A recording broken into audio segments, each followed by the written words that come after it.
I can't think of a better person to help us get this series started than Francis. Francis, take it away.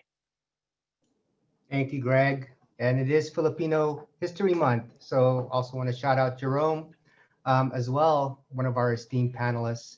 I, again, am from the ancestral and unceded lands of the Chochenyo Ohlone peoples here in the East Bay of the San Francisco Bay region, go by he, him pronouns. And, you know, we only have an hour, so I'd like to really just jump into this wonderful discussion of climate change resiliency in all of our communities with our panelists. So I'm gonna introduce our panelists one at a time in no particular order and have them answer the question, what inspires you about nature? So at first we'll have Brandon Barragan, who is with the Point Reyes National Seashore Association, or PRINSA. They're a CalNat partner. And he works in the education department where he focuses on a variety of weekend programs for the general public to participate in. After graduating from St. Mary's College of California with a degree in environmental studies, Brandon has been devoted to improving visitor relationships at Point Reyes and working on outreach to expand the opportunities available there for all potential visitors. Welcome, Brandon. Hi, everyone, and thanks, Francis, for that. Yes, very excited to be here. I go by he, him, his pronouns, and I'm calling you from today, my home. I'm fortunate enough to live really close to my work, actually, in Point Reyes Station, which is, of course, recognized as Coast Miwok land. And for me, when it comes to being in nature and what inspires me to continue doing this work and wanting to work in this type of realm is mostly the people. I'm a bit more of a people person, which is sometimes can be a little surprising because most of us get into nature to maybe sometimes get away from people. But I'm definitely often there to see the people, see what it is that they're going there for, why, and how we can make it even more fun. The idea of recreation is very broad to me, and I've always believed that there is what people consider the traditional form of recreation is not exactly always what everyone else is interested in, and it's great to be able to expand that idea inside of just my park alone, but hopefully get it out further. Thank you, Brandon. Now we have Emily Cobar, who is with the UC Santa Cruz Arboretum and Botanic Garden program as the CalNat program. And now she is the community program manager at LA Audubon Society. They focus on wildlife conservation through research, education, recreation, and habitat restoration. Welcome, Emily. Thank you. Hi, everyone. My name is Emily, and I live in Los Angeles, which is also Tongva, Quiche, and Chumash lands. And yeah, I did the California Naturalist at UC Santa Cruz. I believe I did in 2012, so it was a while ago, and I was fortunate enough to do it through a scholarship. And it was like 3 students out of, I think it was a class of 20, so it was really fun. What inspires me about nature is that it is everywhere. It can be in the jungles in Guatemala, where my family's from, or it could be in our front and backyards in a very urbanized city of LA. It's everywhere, and I love people. People have different ways of connecting through it. I have different kinds of friends, people who think they don't like nature and people who love nature. And even those who think they don't like nature, they like one little small things about nature, and that's like all that matters in the world. Thank you, Emily. And next we have Jerome Ga, who was at the CalNat program for the Dominguez Rancho Adobe Museum, and is a wildlife photographer, science communicator, and conservation educator. He's a mental health practitioner by profession, and he's firsthand witnessed the power of nature to promote community involvement and facilitate well-being. Welcome, Jerome. Thanks so much. Yeah, I'm here, Tongva land, and my pronouns are he and him. What inspires me about nature is that it can be different every time, and it can mean different things to different people. So it just has a very wide appeal to people. It's always a chance to get familiar with a place, maybe a place that you have been to many times, or maybe a new place. So it's always an adventure. It's always something new to see. Thank you, Jerome. And last but certainly not least, we have Brenda Kyle, who was with the program with Pasadena City College CalNat program, and she's a Southern California-based naturalist who leads environmental programs all over LA, the LA area. She rates herself as an 11 out of 10 on the I Love Nature scale, and Brenda is deeply connected to the mountains in LA and is descended from the Tarahumara and Tepehuan peoples from Mexico. Hi, everyone. I am coming from Wicagna, the place of thorns, ancestral home to the Wicanvitam, now known as the Fernandeño Tataviam Band of Mission Indians. What inspires me about nature is not that I'm inspired, but to inspire everyone else to reconnect to what is rightfully ours. All of us are native to somewhere. And I think that sometimes we forget that, you know, we have roots in what is nature. Absolutely. Well, that is our panel, and we're going to get started right into the questions. Well, you know what? Actually, you might have came into the Zoom meeting with a poll that we put up there. So just want to ask Brooke, or do we want to put up the results of that poll now or maybe later? Yeah. All right. Now it is. So take a look at this poll.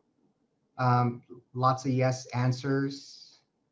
Not as much for number 3. So hopefully we can, after this discussion, we can maybe have a little bit more confidence in making a difference in our communities. And then lastly, the new UC Climate Steward certification course that Greg mentioned earlier is rolled out, and it's you know, a part of the program that started out I think in July, and there's going to be another cohort happening in January. So take a look at that on the CalNat website. All right, so first question for everybody, and feel free to just unmute yourself and answer these questions in any which way you'd like. Climate disruption rolls natural resource impacts into human impacts. There's a lot of overlap in the issues that arise. What does it mean to you personally to live in a time of climate disruption and great uncertainty? I mean, of course, we have not only sea level rise, but also extreme weather events in California. We've been feeling the effects of the fires over the past 5 years, especially. And what are concerns for yourself, your family, your community, and your planet in relation to this disruption and injustice?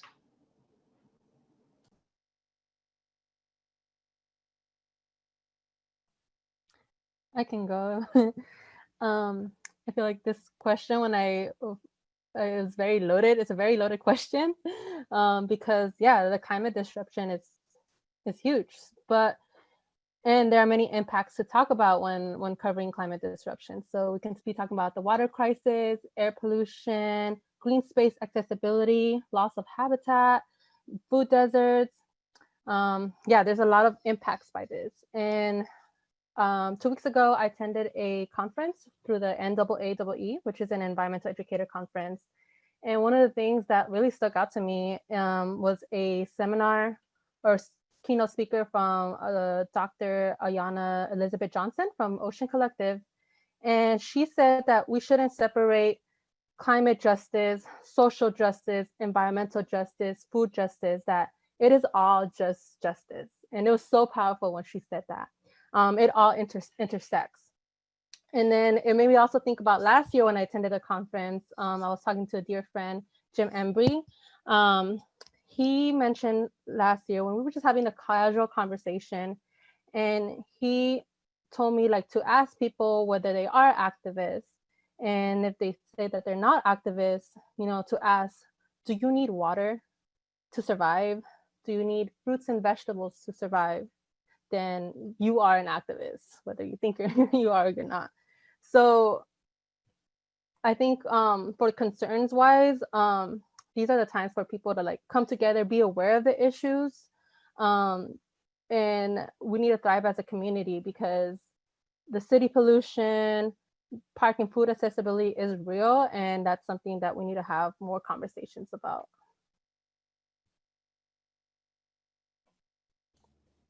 Especially with the election results looming in the next week or so, I think it's really important for all of us to be activists and informed in all of these issues. Would anyone like to chime in on this? Yeah, I'd like to get in on it a little bit. Great to start off with, such an easy question, of course. Thank you, Francis. But yeah, similar to what Emily said, a conversation I had a little while back with my organization is that they tended to often shy away from some of these traditional social justice initiatives, but of course, are very environmentally justice focused with the amount of conservation work and education that we do. And I made this really firm stance that you can't say you're purely for environmental justice if you're not social justicely oriented as well. The two are 100% the same.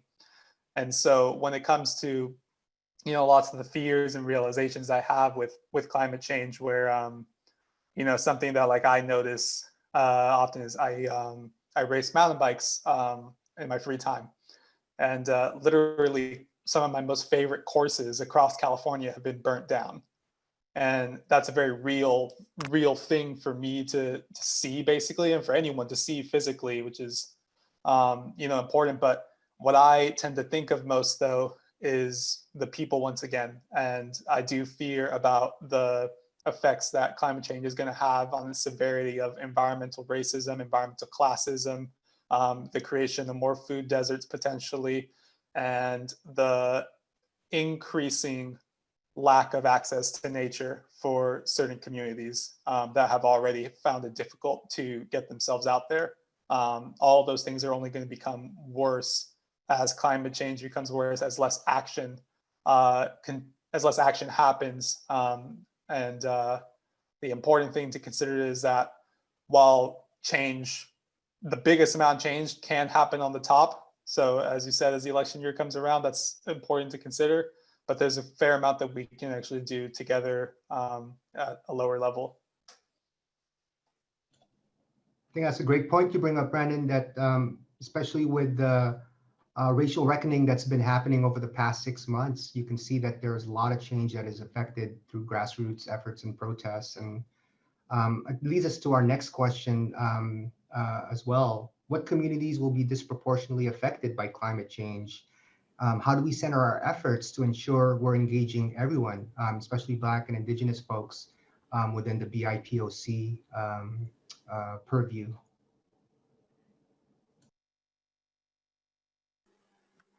I'll answer. Poor communities are going to be affected. Homeless communities are going to be affected almost immediately. Where I live by the village of Azusa, Highway 39 and the San Gabriel River. I used to respond to maybe one big fire every 10 years or so. Now I'm out there on the front lines, fires and mudslides every single year. That means that the people that are up there living in the river and the riverbed are immediately being displaced by fire, by water, by mud. And these are people that are literally invisible to all of us, but are becoming more and more visible because of the effects of climate change. Thank you, Brenda. Definitely focusing on communities of color, marginalized communities. And then also want to touch upon our communities of organisms as well, the wildlife that we all love dearly. And I think that oftentimes that's put on the back burner, especially when human communities are put as a priority in this centric age that we've been living in. I want to also talk about the indigenous folks and how traditional ecological knowledge or tech should adapt or should be something that we use to adapt and mitigate climate change with. Maybe some of us have some experience with that in our CalNat programs or in the work that we do now. But doing things like prescribed burns, I think, is something that we should definitely enact in our land management practices. Would anyone like to chime in on that? Yeah, one of the things I really value about traditional ecological knowledge is that it's holistic. It takes into account not just individuals, but communities, and communities not just within, but also without, so that it's a view that it encompasses a lot of different groups of living things. So it's important that we respect it and not treat it just as history or as some kind of novelty, but something that's useful and important and deserves respect. I was on a Zoom call this morning with someone from CAL FIRE, Henry Herrera, and we were talking about how CAL FIRE is also reintroducing TEK into their fire suppression, fire prevention efforts, not just on how to deal with the land, but how to deal with the artifacts that are found and unearthed after a fire, during restoration, etc. From my perspective, having the milpa farming system, where you plant for 3 years, let it rest for a couple, then come back and plant the same area, that kind of knowledge is kind of being lost. So I don't know if we should even call it traditional environmental knowledge anymore, because the traditions are changing. Maybe we should call it adaptive environmental knowledge. I don't know, because if climate change is happening as fast as it's happening, do those traditional methods, I mean, how effective are they going to be? Thank you, Brenda. Thank you, Jerome. I think in our region here in the Bay Area, we look to the native tribes that have this indigenous knowledge and expertise, but also use the technology that's out there, modern technology. So collaborations between CAL FIRE and tribes like the Amamutsun over here, the Ohlone people over in the South Bay, the Kashaya Pomo over in Mendocino County. I think is something we can all look to as a good example of how we work with tribes today. I'm going to move on to the next question. What should confronting environmental racism inequities, particularly as they connect to climate change on a regular basis, look like to a person that might not be personally experiencing those inequities?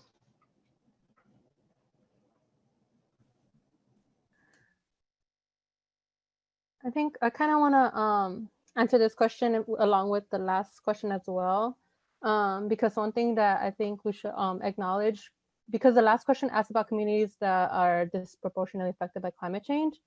And I think we should think about how these communities have been historically divested due to segregation, redlining, and racism, and they are affected by both capitalism and climate change.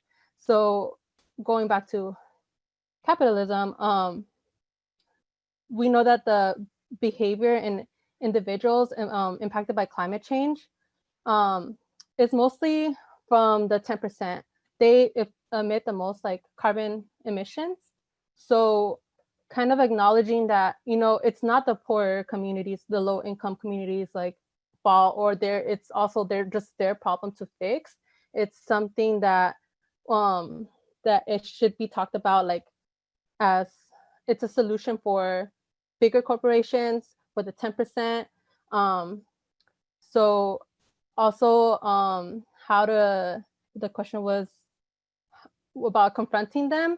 It's also not expecting Black, Indigenous, and people of color to tirelessly explain over and over what the issue is, but to look for resources online. There's so many things online, right, especially right now, and listen to these voices with no interruptions, and being able to listen, and if when they're ready, having a conversation and not just like expecting all the answers from the one person. I think this is honestly like just one of the most, $1,000,000 questions, basically. How do you explain to somebody that there's something wrong that they don't see or that doesn't affect them at all? It's very much so a problem with things along the lines of financial inequitability and environmental racism and classism, like we said for this question, all other forms of politics and all other forms of access privileges. And it's that general understanding of privilege that just kind of really needs to be kind of the root to it all. And I would hope, which I have seen before, thankfully, with some people, this is very rare when it does work, but when you do express that it's the privilege that you're noticing, it tends to really just click for all of those things. That, of course, is an incredibly lucky situation. Those that don't see that from the start are pretty hard to sometimes show. But I will say that there are, in this time with the US where people see a very clear disconnect with those on one side and another on another side, where it's very polarized communities, people often think that it's not even worth giving it a try or having those conversations, but I will be honest, it's absolutely worth it. And maybe it doesn't give you the result that you want, but it can do something. I can guarantee you that. But you have to try and you have to be patient with it. I think both of your answers on the last two questions really speak to the intersections that are in play with all of these different communities. And I think that it's a very important discussion to have, oftentimes uncomfortable, but it's something that we all need to do in our respective organizations and Thanksgiving is coming up, so maybe in our families we'll have these wonderful conversations. But I think it's important to have them, especially now with all these different things coming into play in protecting the environment. Like Emily said, we're all activists, and if you aren't, then you should be.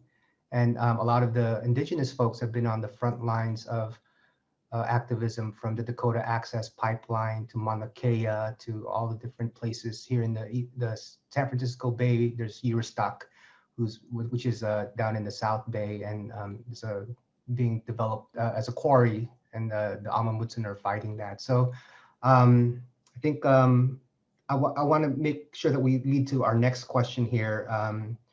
And this one is specifically, we can see that this panel here are folks that are people of color and that have historically been silenced as environmentalists, or what you would call a traditional looking environmentalist. How do we amplify concerns and solutions from voices that have historically been silenced? Okay, I'll start. I don't know if it's as much a part as being silenced as it is being heard. We need to just amplify the already existing voices.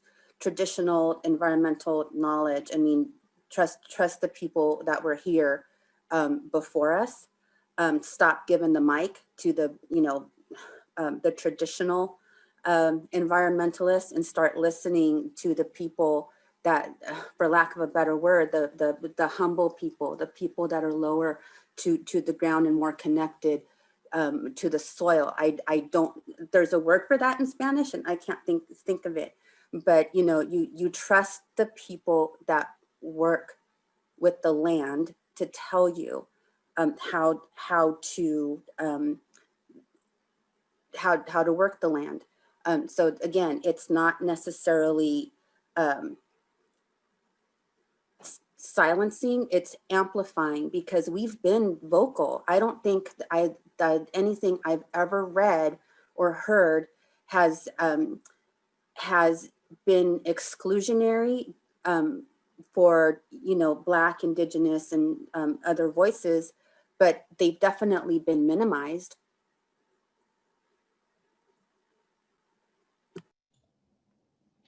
Absolutely. I have the same personal experience with voices being minimized.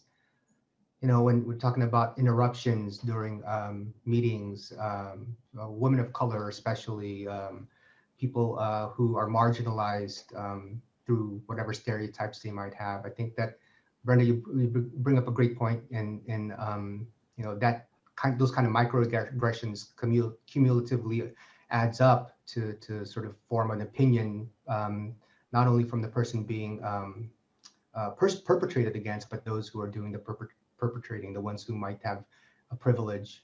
I think privilege also speaks to not only white privilege, but, you know, privilege in access, abilities, you know, all the different privileges from having a graduate program, being a Cal Naturalist.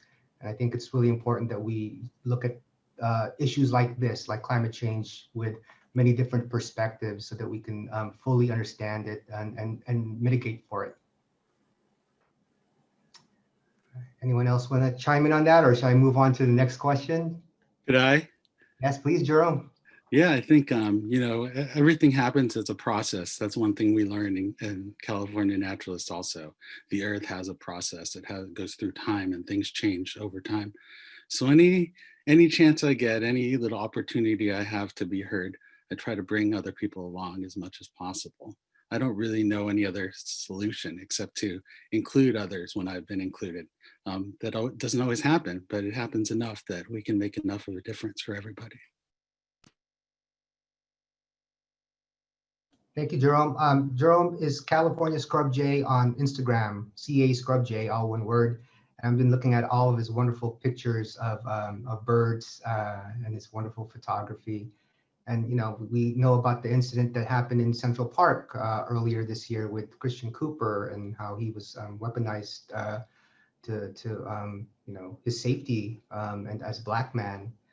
So I think amplifying those voices, unfortunately through incidents like that, but even more so with Black Birders Week that happened shortly thereafter, Black Botanist Week, and centering Black and Indigenous folks in that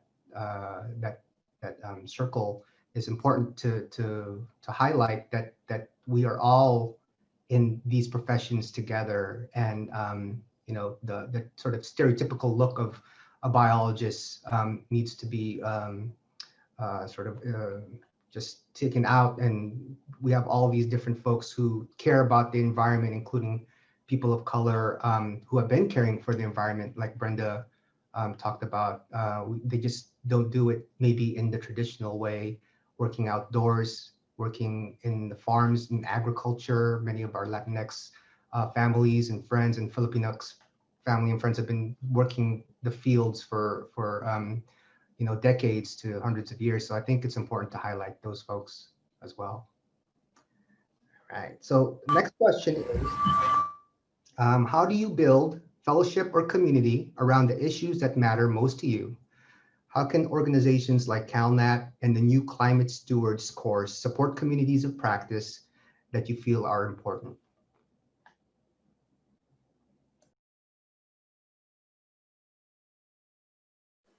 One of my big things was starting programming in Spanish. The foundation I work for, we finally have programming in Spanish. One of the canyons I volunteer for finally has programming in Spanish.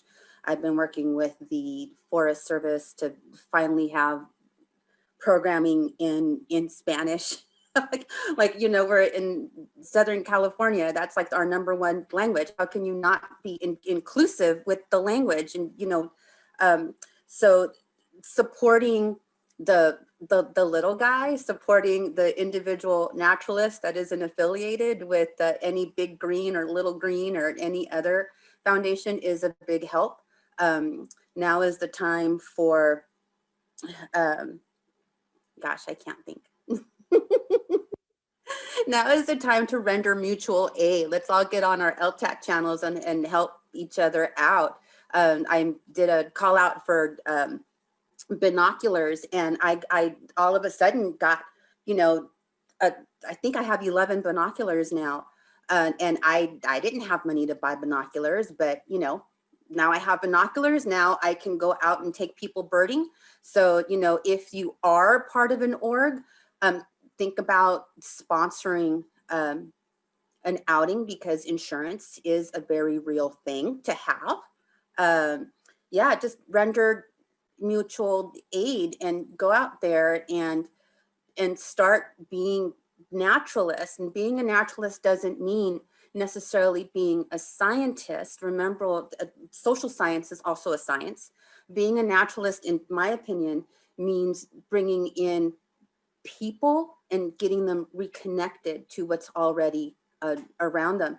Emily mentioned that, you know, we're in Los Angeles, this major metropolitan area, and we're surrounded. The city is hugged by these mountain ranges, and the ocean comes right up, and we're like in this perfect little circle of this amazing nature, and no one sees it.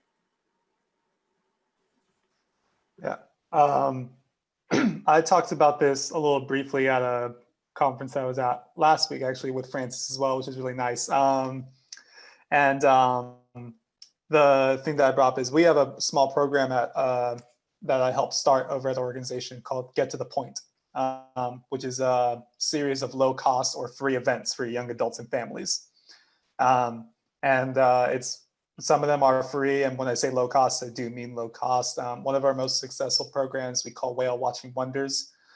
We do about 4 tours of them on the weekend in the month of March, because that's the best time to see whales for everyone. That costs $3 per person. And so, you know, it ends up being kind of like a pretty good program for people to be able to do. And actually one of them that we did last year as well was in Spanish as well. And it was the first ever program in our park hosted entirely in Spanish, because it was, the registration was done in Spanish, the promotion was done in Spanish, the flyers were all in Spanish, and the event itself was all in Spanish. The only thing that wasn't in Spanish that I made a mistake on actually was the waiver that we had them sign at the very beginning was in Spanish. And I actually just, this is a thing even for me, I assumed that people would probably be able to speak both languages a little bit when they came, but there was one family, they had literally just came from Guatemala about 3 months before that, found it on Facebook, really wanted to go, and were there that day, and you know, I had to translate the whole waiver to them really quickly.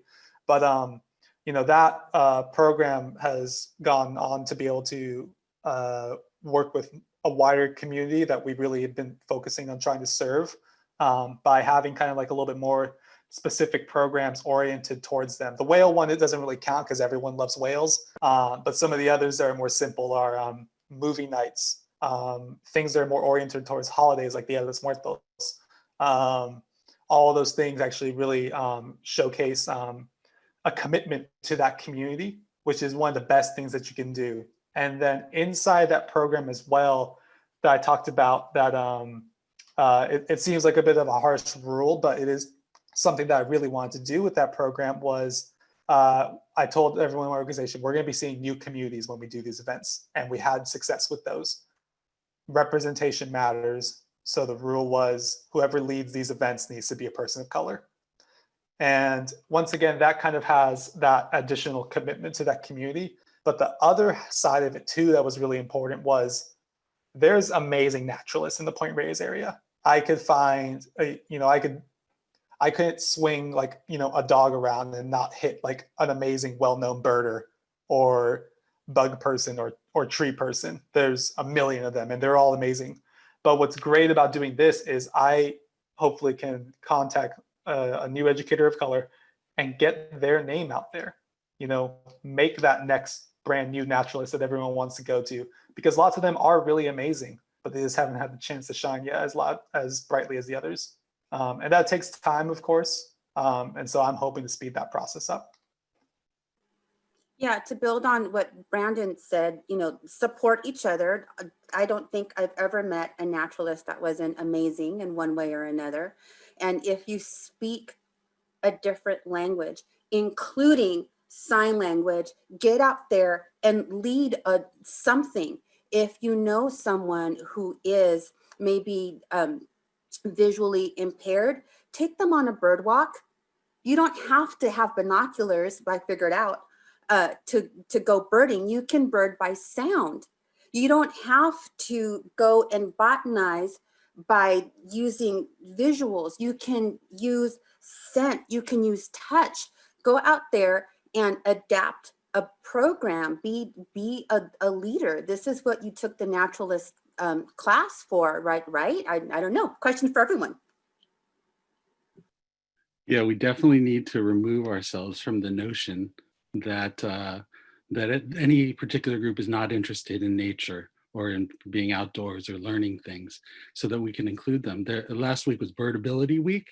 There was an interesting story from a blind birder who was, couldn't see, and that person was waiting for someone to invite them to go, because like Brenda said, all the senses are engaged when we're out there. I would like to share how I use my iNaturalist skills that Brenda was talking about. So fortunately, last year I was hired as an adjunct instructor with West Los Angeles Community College. And so I teach a non-credit vocational course. So it's called Conservation Studies. It's free for West LA college students. It's free for the community. So you don't have to be a student. And pretty much it's kind of like the naturalist program, to be honest. Like I, along with 2 other staff, I think actually 3, we planned the curriculum and I based it on topics that I learned through the naturalist program. So, I had water, geology, like birds. I pretty much used that structure for this class that I teach. And it's really fun. I love this class because we bring people from our communities, like our very community from right out my door. It's really nice to connect with those people, but we also welcome people from different communities. Everyone's welcome, because I think that's really important for building bridges, connections, network. And yeah, it's really fun because we all have discussions about sustainability, about water, about intersectionality. And we just have these convos. And the cool thing is that,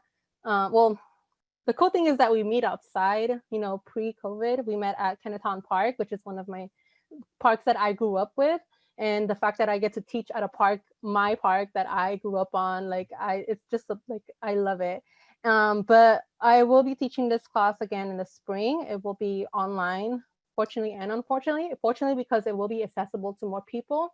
Unfortunately, it's supposed to be an outdoor class, but we adapted with everything, with all the virtual learning. So if anyone is interested in taking the course, definitely I could drop my email and let me know. I will be advertising for the course very soon. It will be starting in February. So yeah, and just wanted to mention that just the thing is that for students who complete this course, is eligible to apply to paid positions through Los Angeles Audubon Society, where I work. We have summer programs, and that's how organizations could support communities, is offering free programs or paid programs. Paid programs, more importantly, but if there's no opportunities for paid, offering free programs for people to be involved in this kind of stuff, because people are busy. They have kids, they have school, they have work. So these conversations that we have is great, and we have to offer something for those for people to take this class or be involved like this.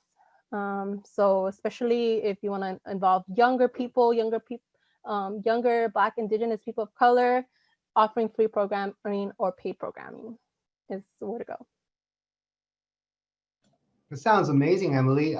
Could old heads like me take that program? Yes, I've had people in their 60s taking their class. What I really like about this class is that we have people who have no idea about natural history of LA. It's like something super new to them. And then we have people who are very knowledgeable. So it's very balanced out, and it's really fun to see people learn about these things that we learned about through this program. And still be involved. The people who took this class can still be a California naturalist. It's something it's not, we don't teach, we don't have everything, we don't go through everything. They still can go to do more programs. And I'll drop my email.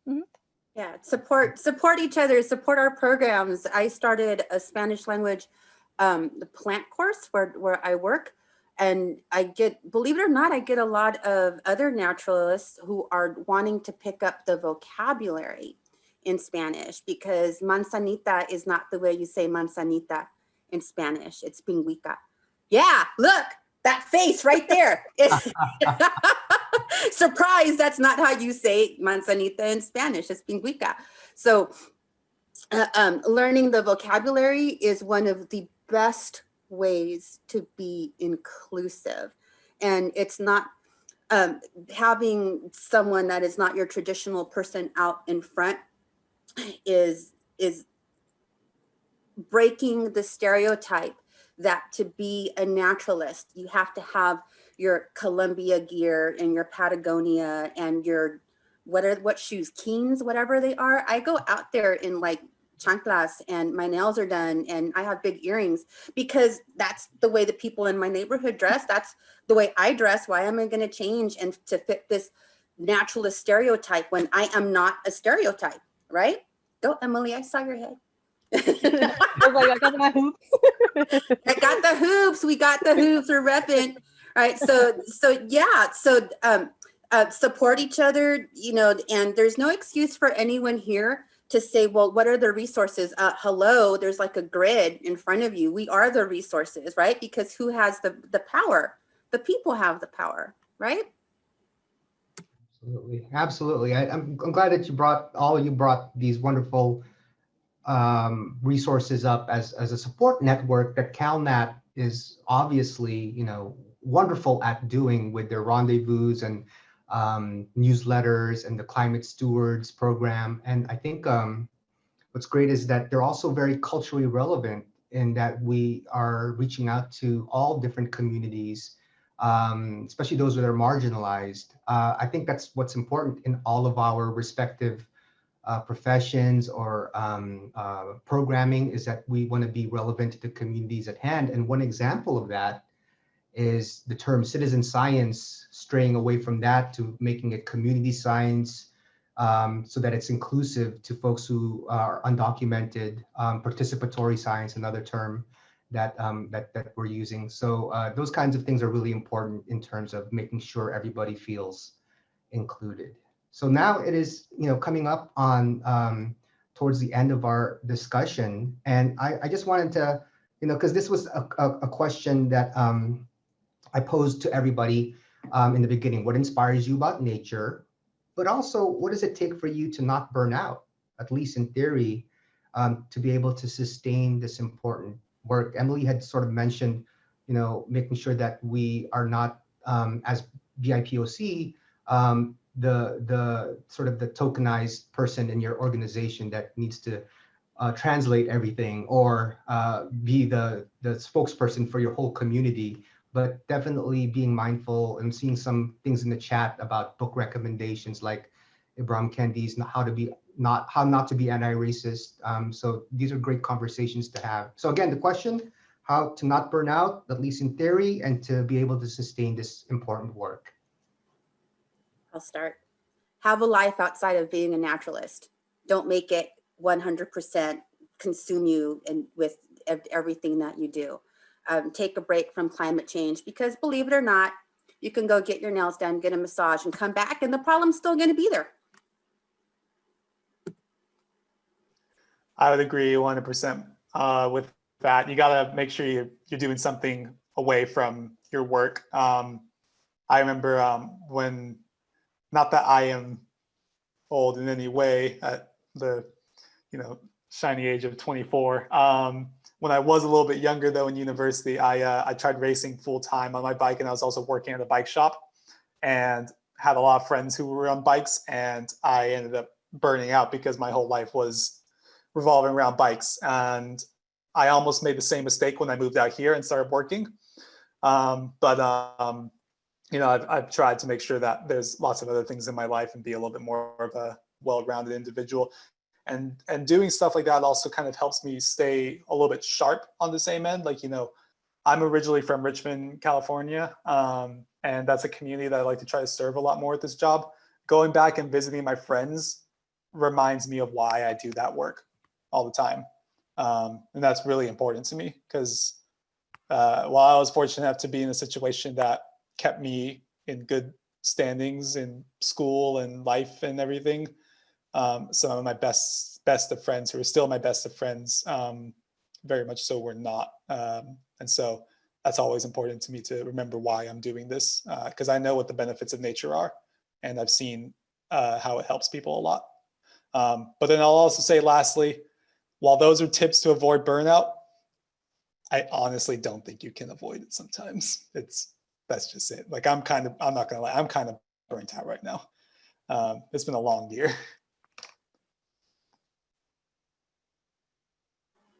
Yeah. I'm going to agree with, I'm sorry, Francis. Bye, Brenda. After you.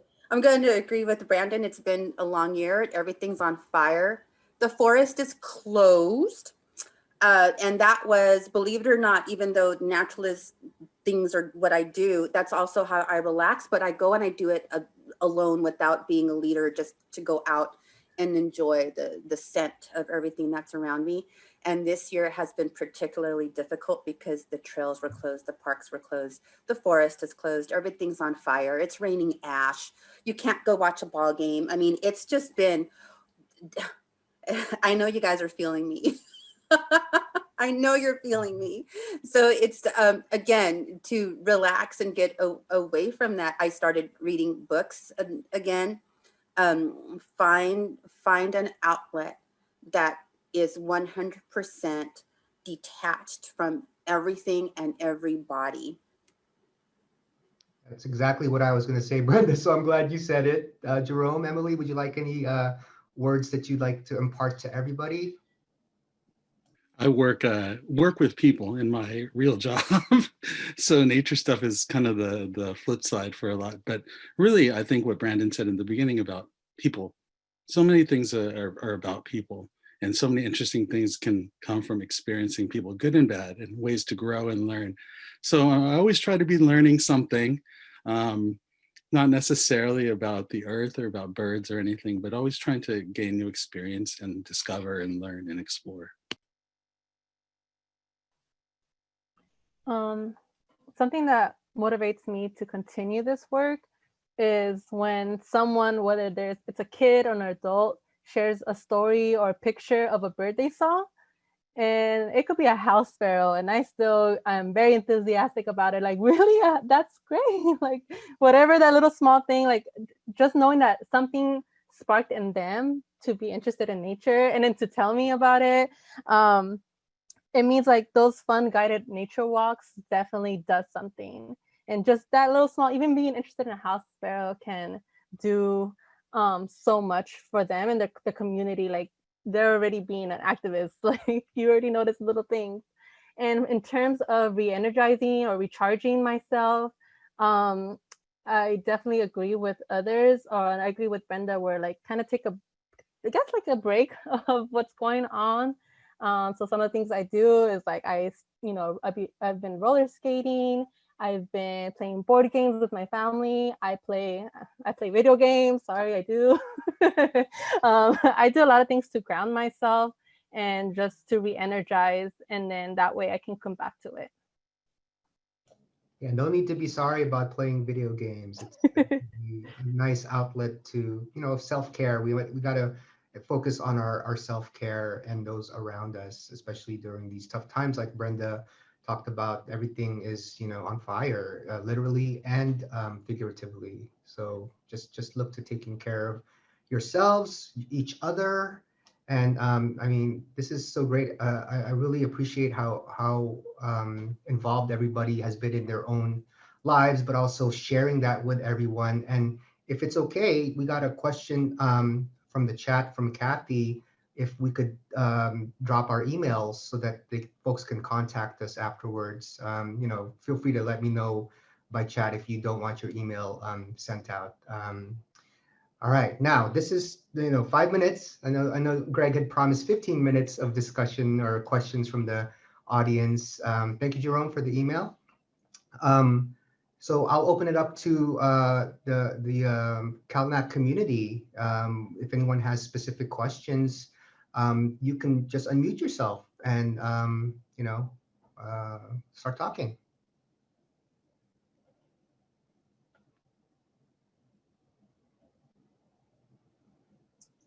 Hi, this is Matthew Fisk. I'm a California naturalist based in the San Luis Obispo area.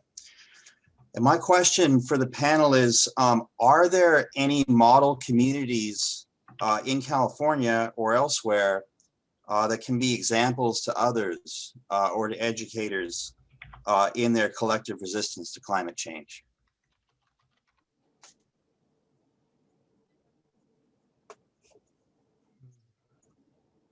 There's Claremont in Los Angeles County. They have a really, really good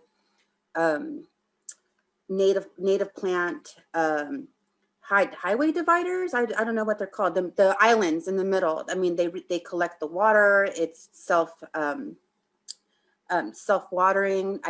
Going into planting natives is one of the best ways that we can adapt our water uses to combat climate change.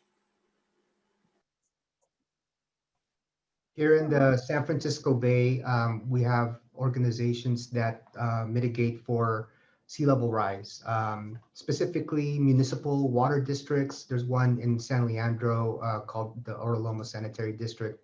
Instead of building levees, that obviously failed with Katrina a couple of decades ago, you're building these horizontal levees that mitigate for sea level rise in a natural way.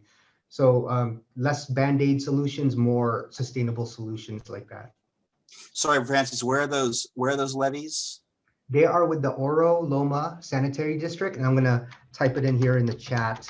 They're an example of one of the solutions of a multifaceted set of solutions that my park agency, the East Bay Regional Park District, as well as other neighboring park and municipal agencies have been enacting to mitigate for climate change and sea level rise specifically.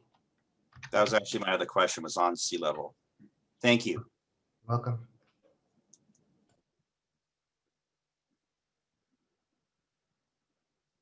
We have a question in the chat from Deborah. Could any of you tell us about how COVID-19 has affected you and or how it will become another kind of firestorm that will be competing with resources in the future, like food, water, medicine, etc.? Yeah, anyone want to try to answer that? My daughter is a nurse, and I haven't seen her since February. And it's affected me very personally, just because she wants to keep safe. She works with an aging population.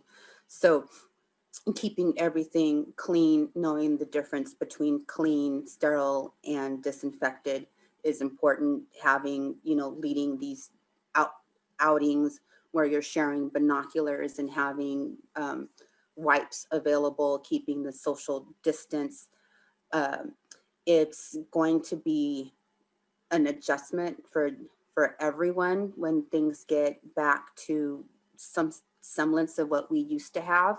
But this is, I think, the best example of Red Queen theory, where you have to keep adapting in order to stay where you are. So that's, a big thing that keeps me going. It's like, okay, well, I'm going to have to think of new ways to do the same thing I was doing before. In terms of resources, outdoor space is a very valuable resource now, because now there are timed entries to places where you could freely go and roam. Resources like water fountains, that's not going to happen. Medicine, I don't have an answer to that one, but it's affecting all of us. And if you think that it's not affecting you, the fact that we're all here talking about it, it's affecting you, whether you know it or not. Yeah, there's no doubt it's affecting all of us, and our organization was hit hard by it. One of the first easiest ways was that it shut down lots of our programs. It actually almost stopped our California Naturalist course that was supposed to happen in March of 2020, but we actually really thankfully were able to figure out a little new way to be able to do it with a smaller group, and actually just finished it last weekend, which was really nice. So we had 12 new graduating California naturalists from Point Reyes, which is great to be able to host. You know, it's great to have those small wins in this time. That's another thing that kind of helps with the burnout after losing so many times. It's great to win finally once. But it's true, we kind of have accepted we're not really going back to normal anytime soon, maybe even ever. And so we actually have recently gone into conversations with the forensics company, who will hopefully work with us to begin coming up with a plan that will make our programs and facilities COVID compliant for here on into the future. It's 1 o'clock now, so I want to be mindful of people's times. Thank you, Vijaya and Andrea, who have to leave. But I also want, for folks who can stay for a little bit longer, answering this question, I just want to talk about my park district and how we've been able to successfully pivot to a online forum. So we do virtual field trips. We're doing panels like this. And I think it's great that the California Naturalist group has instituted CONES. And it's a great acronym. I can't remember it, but it's California Online Naturalists. There. Environmental series? Okay, sorry, Brooke. But this is just the first of many panel discussions and presentations happening. So look in your emails and on the website, the CalNat website, for the ones coming up into the future.